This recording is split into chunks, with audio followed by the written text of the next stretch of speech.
नमस्कार, खबर महाराष्ट्र में आपका स्वागत है और मैं हूं हिमाक्षी बहुगुणा।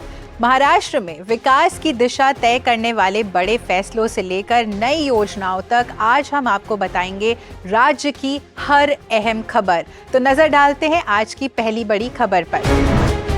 मुख्यमंत्री देवेंद्र फडणवीस ने मुंबई कोस्टल रोड नॉर्थ परियोजना के निर्माण कार्यों की समीक्षा की। ये परियोजना मुंबई महानगर क्षेत्र में यातायात को सुगम बनाने और जाम कम करने में अहम भूमिका निभाएगी। ये परियोजना नरिमन पॉइंट को भाईंदर और ठाणे से जोड़ेगी, जबकि भविष्य में इसका विस्तार विरार और वाधवन पोर्ट तक किया जाएगा। इसके कारण मुंबई को बड़ी राहत मिलेगी। मुंबई का 60% ट्रैफिक ये वेस्टर्न एक्सप्रेसवे से जाता है और उसको डीकंजेस्ट करने के लिए अब सीधा जो हम लोग देख सकते हैं कि नरीमन पॉइंट से लेकर तो भाईंदर तक सिग्नल फ्री रोड हम लोग एक प्रकार से इससे तैयार कर रहे हैं। करीब 26 किलोमीटर लंबी इस परियोजना में 2 एलिवेटेड कॉरिडोर्स, 2 केबल स्टे पुल और 2 अंडरग्राउंड टनल शामिल हैं। साथ ही इसे कार्बन एमिशन में लगभग 48% तक की कमी आने का भी अनुमान है।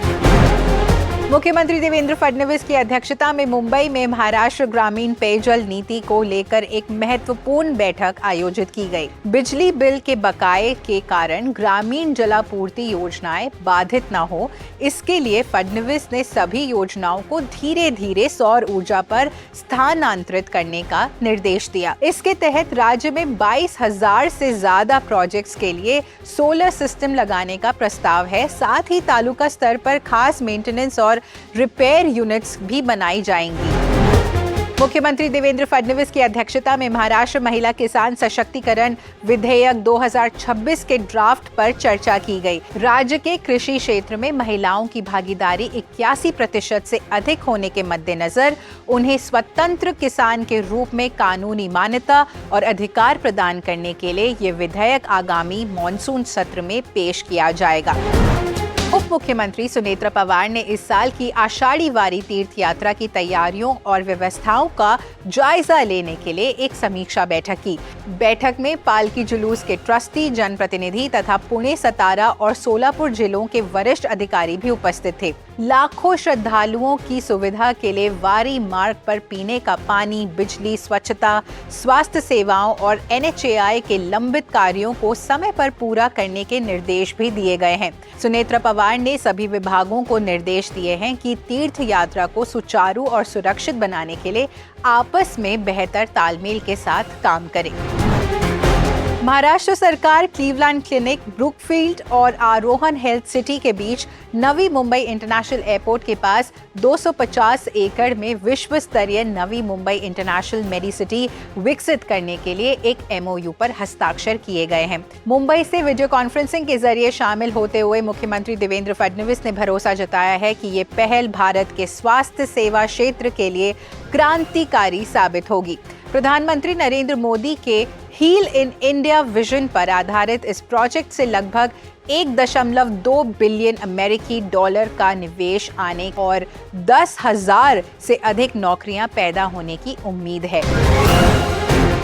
उप मुख्यमंत्री एकनाथ शिंदे ने महाराष्ट्र सरकार की शासन आपल्यादारी पहल की ओर से प्रतिष्ठित स्कॉच अवार्ड प्राप्त किया।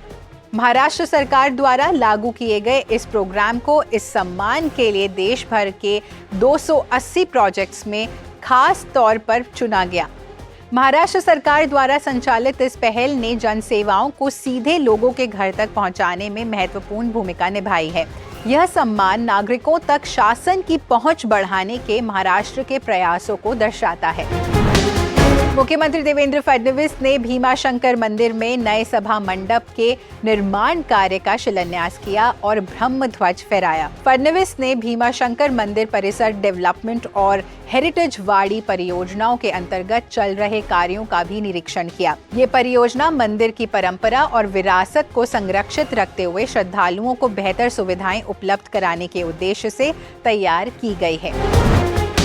तो ये थी इस हफ्ते की बड़ी और अहम खबरें। ऐसे ही तमाम खबरों और अपडेट्स के लिए देखते रहिए NDTV की खास पेशकश खबर महाराष्ट्र।